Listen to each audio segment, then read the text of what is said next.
Le catch peut sembler n'être que drame et action, mais il est en fait très risqué. Si la plupart des catcheurs s'en tiennent au scénario, certains ont tragiquement franchi la ligne qui sépare la violence de la vie réelle, en ôtant la vie à quelqu'un. Parfois, il s'agit d'un accident, comme lors d'un mouvement raté, mais d'autres fois, ce sont des motifs plus sombres qui sont en jeu. Suivez-nous dans cette vidéo pour découvrir les catcheurs de la WWE qui ont tué dans la vie réelle.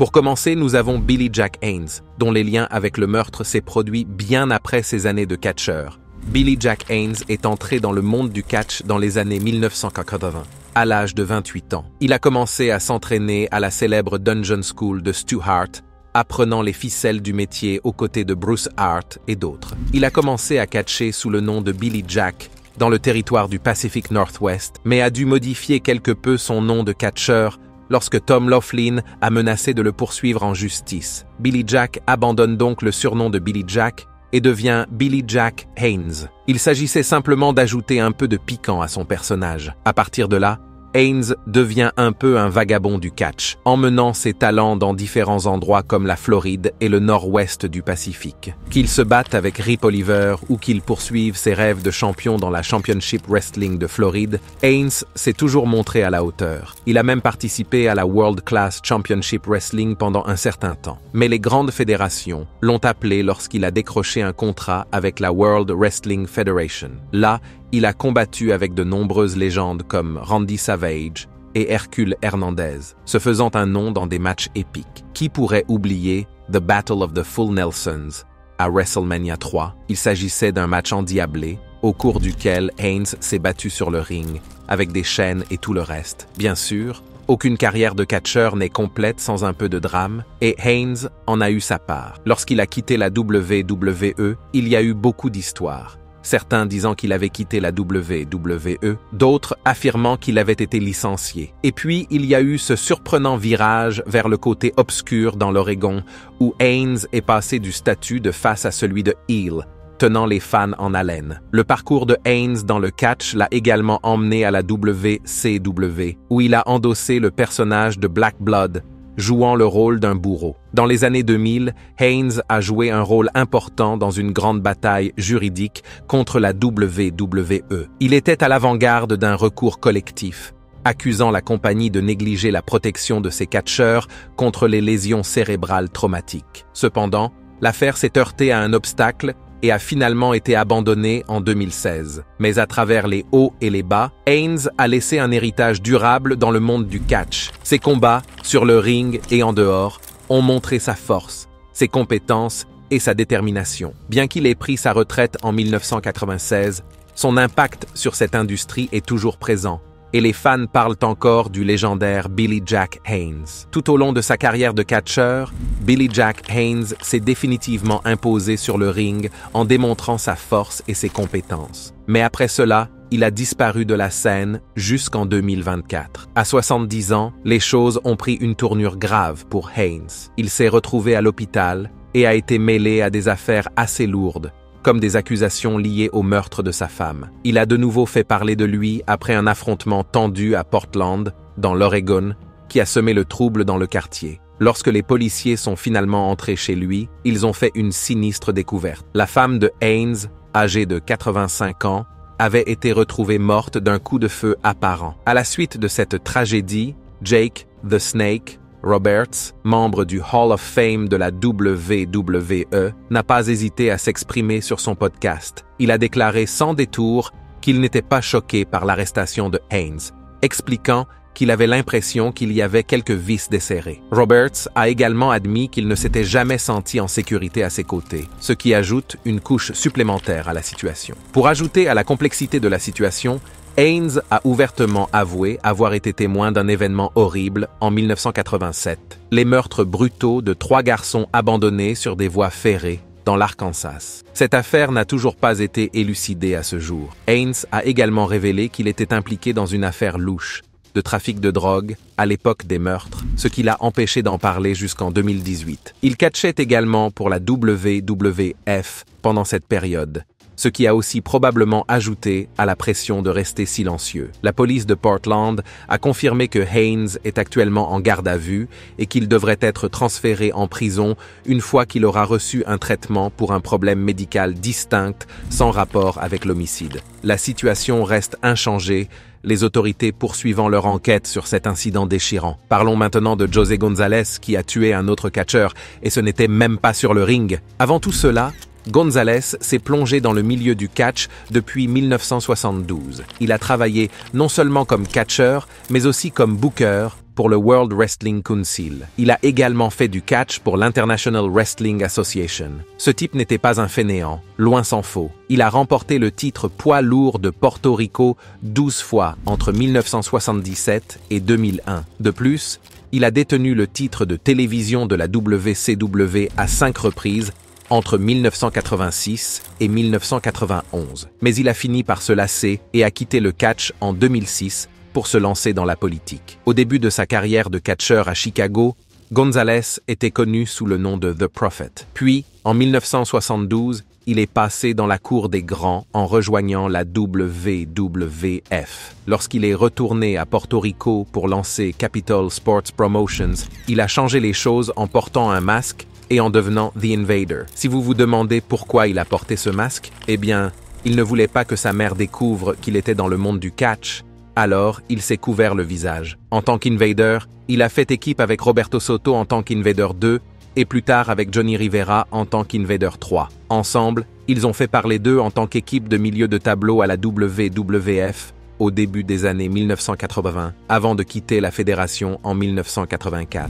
González est ensuite retourné à Porto Rico, où il a poursuivi son parcours de catcheur avec l'International Wrestling Association et le World Wrestling Council. En 2011, il fait son grand retour sur le ring en reprenant son ancien personnage d'Invader 1. L'année suivante, en 2012, González a assumé un nouveau rôle en tant que directeur d'entreprise de la World Wrestling League. Et en 2015, il a reçu un grand honneur en étant intronisé au Salon de los Inmortales. Mais González n'était pas prêt à quitter la scène du catch pour autant. En 2019, à l'âge impressionnant de 73 ans, il est remonté sur le ring pour montrer qu'il avait encore ce qu'il fallait. Il a notamment fait une apparition remarquée en 2022 lors d'un événement de l'IWA à Humacao, à Porto Rico. Il y croise son vieil ennemi, Chiqui Star, en tant qu'arbitre invité pour un affrontement entre deux équipes. Le 30 avril 2022, lors du juicio final à Humacao, Porto Rico, avec Savio Vega et Chiqui Star à ses côtés en tant qu'arbitres invités, il remporte le championnat du monde face à Manny Ferno. Ce match s'est avéré être son dernier, mettant fin à son parcours de catcheur en août. Malheureusement,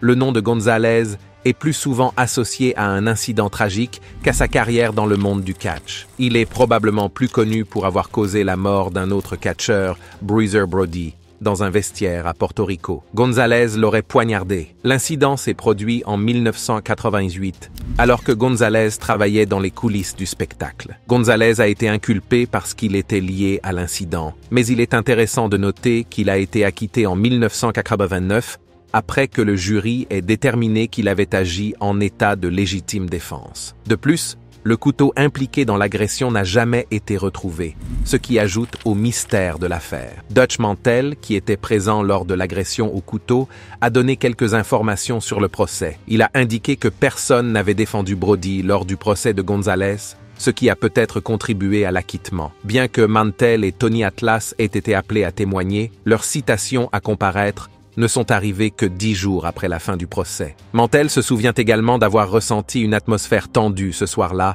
alors qu'il suivait Brody dans les vestiaires. Selon Mantel, un médecin présent sur les lieux l'a informé que Brody avait subi une perforation du poumon à la suite du coup de couteau. Malheureusement, lorsque les secours sont arrivés, Brody avait été poignardé depuis 25 minutes. Mantel a également raconté avoir vu González quitter le vestiaire, passer à côté de Brody, blessé, et apparemment partir se changer chez lui. Il a indiqué que Brody avait subi 2 interventions chirurgicales dans un hôpital de Porto Rico cette nuit-là, mais qu'il était tragiquement décédé des suites de ses blessures, en raison d'une perte de sang. Mais voici le clou du spectacle. Des rumeurs suggèrent que Brody aurait intimidé González à plusieurs reprises. mais aucune preuve concrète n'a été apportée au fil des ans. Initialement accusé de meurtre au premier degré, González a été acquitté en 1989, le jury ayant estimé qu'il avait agi en état de légitime défense. Passons maintenant à la catcheuse suivante, plus connue pour être une tueuse qu'un catcheuse. Joana Barraza ne s'est pas contentée d'éliminer une seule personne, elle était une tueuse en série. En 1998, lorsqu'une série de meurtres a commencé à se produire à Mexico, visant principalement des femmes âgées, beaucoup de gens ont paniqué, d'autant plus qu'il s'agissait souvent de femmes âgées, voire de grand-mères. L'insaisissable tueur a reçu le surnom effrayant de Mataviejitas, qui signifie tueur de vieilles dames. Mais ce qui a vraiment secoué les gens, c'est la prise de conscience que le coupable n'était pas celui auquel on s'attendait, un personnage énorme, passionné de catch et doté d'une musculature à l'avenant. L'indignation de la communauté s'est encore accrue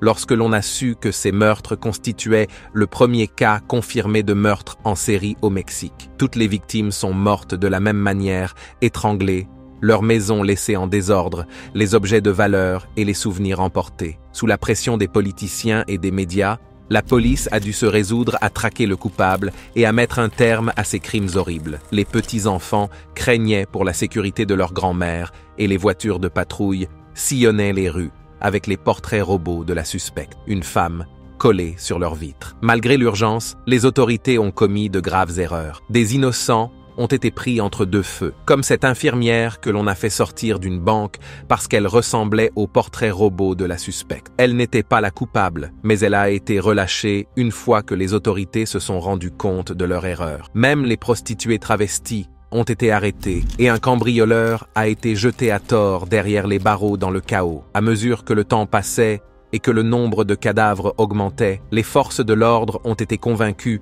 que le tueur était forcément un homme. La nature des étranglements ne semblait pas pouvoir être le fait d'une femme aux mains plus petites. En janvier 2006, alors que 47 femmes auraient été étranglées par le tueur de vieilles dames, un homme du nom de Joel Lopez rend visite à sa voisine âgée, Ana Maria de Los Reyes. À sa grande surprise, il a trouvé sa porte déverrouillée et a décidé d'entrer. Là, il est tombé nez à nez avec une femme vêtue d'un manteau rouge. Elle l'a regardé dans les yeux avant de partir calmement. Mais le véritable choc a frappé Lopez lorsqu'il s'est déplacé plus loin dans l'appartement et a découvert Reyes allongé sur le sol de la chambre, au milieu de tiroirs ouverts et d'affaires éparpillées, un stéthoscope enroulé autour de son cou. Reyes avait été sauvagement tué. Dehors, Lopez aperçoit la femme en rouge au moment où une voiture de police passe. Sentant la détresse de Lopez, les officiers ont remarqué que la femme accélérait son allure et l'ont rapidement arrêtée avant qu'elle ne disparaisse dans la station de métro. En la fouillant,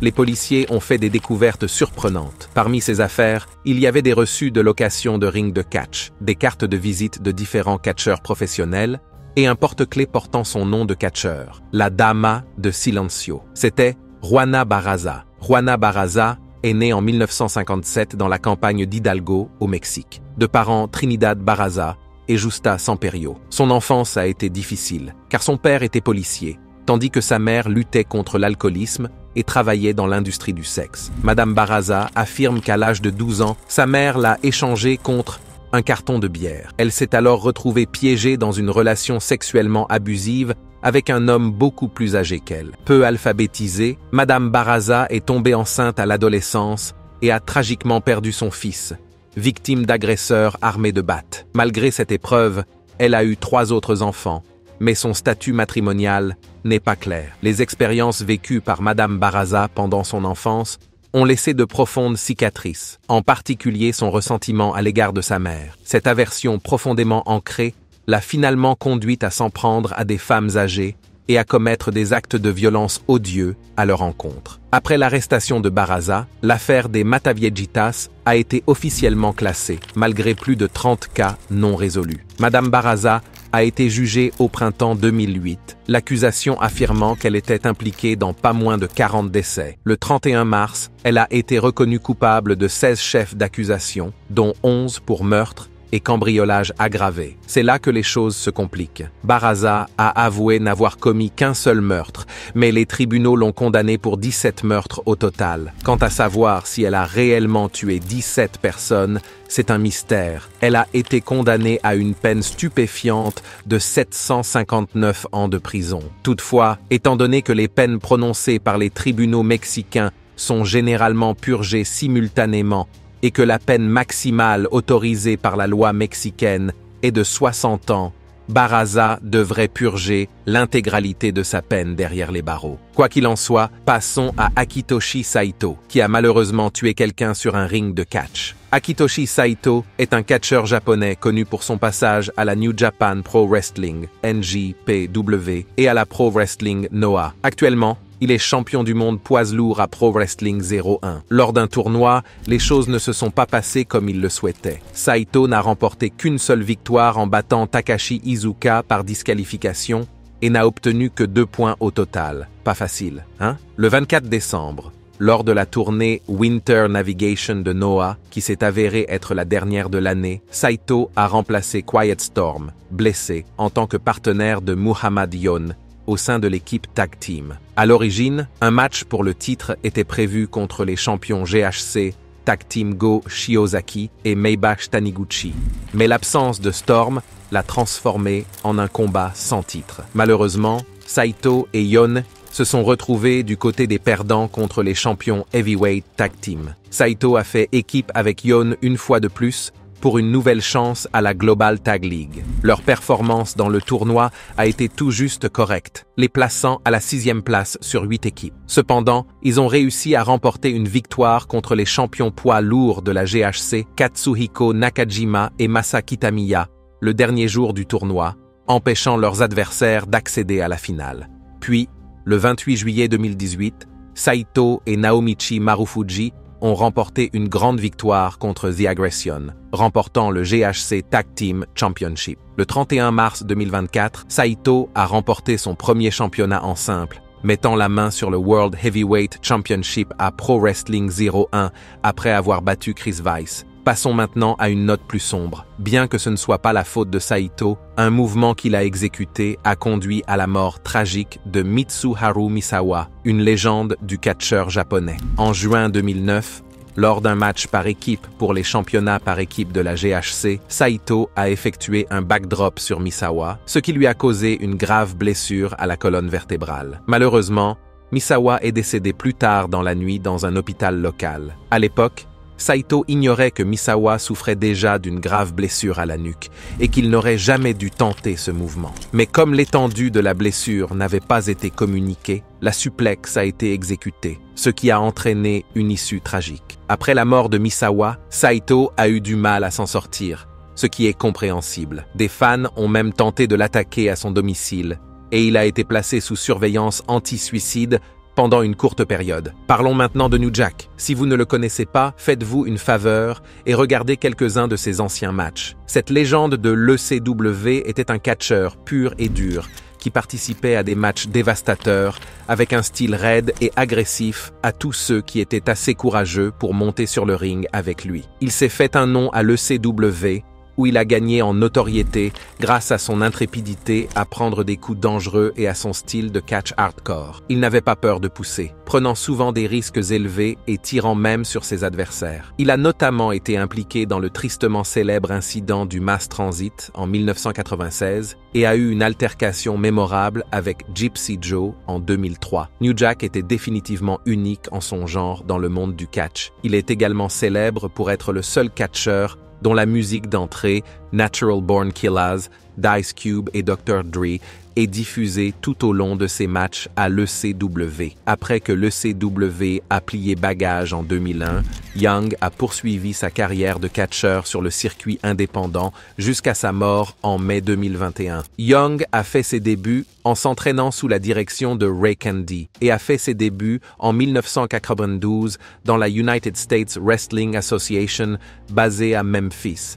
C'est là qu'il adopte le nom de Ring New Jack, inspiré du film de 1991 New Jack City. Un an plus tard, en juin 1993, il remporte son premier championnat, le USW World Tag Team Championship, aux côtés de son partenaire Homeboy. Il conserve le titre pendant 2 semaines avant de le perdre face à CW, Bergstrom et Melvin Penrod Jr. Malgré la brièveté de son règne, New Jack a laissé une trace à l'USWA avant de partir à la fin de l'été. Lors d'un événement en direct de l'ECW en 1996, New Jack a dépassé les bornes. Dans le Massachusetts, le promoteur Paul Heyman avait besoin d'un remplaçant pour un match d'équipe et a fini par recruter un catcheur de 17 ans, connu sous le nom de Mass Transit. Bien qu'il ait menti sur son âge pour figurer sur la carte, Mass Transit s'est retrouvé sur le ring. L'histoire raconte que Mass Transit a demandé à New Jack de l'aider à se vider de son sang et qu'il s'est vidé de son sang.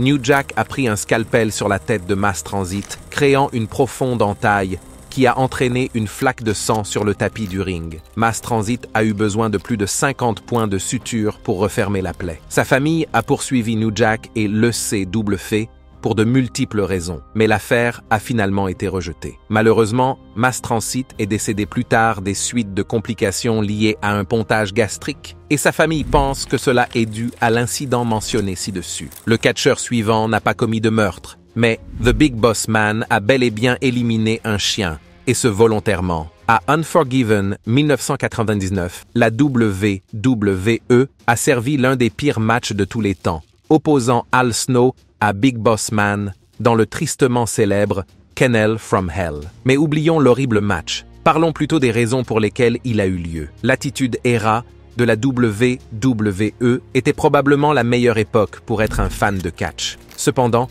comme tout âge d'or, il y a des moments de cette période qu'il vaut mieux laisser dans le passé. Des moments comme celui-ci. Al Snow et The Big Boss Man se disputaient le titre hardcore depuis environ un mois. Snow a remporté la ceinture aux dépens de Boss Man à SummerSlam, mais ce dernier l'a récupéré peu de temps après. Leur rivalité s'est intensifiée avec des attaques réciproques, et Boss Man a fait quelque chose de vraiment terrible. Il a volé le chien d'Al Snow. Pepper, le chien d'Al Snow, avait pris la place de la tête de mannequin étonnamment populaire que Snow avait l'habitude d'apporter sur le ring. Big Boss Man a alors demandé à Al Snow de venir dans sa chambre d'hôtel, promettant de lui rendre Pepper. Si ce n'est pas la pire chose qu'un catcheur ait faite, ce qui s'est passé ensuite prend définitivement le dessus. Dans l'épisode suivant de SmackDown, Snow s'est rendu dans la chambre d'hôtel de Big Boss Man pour récupérer son chien. Mais les choses ont empiré. Boss Man a offert de la nourriture à Snow avant de lui révéler qu'il avait tué, cuisiné et nourri avec le chien. Naturellement,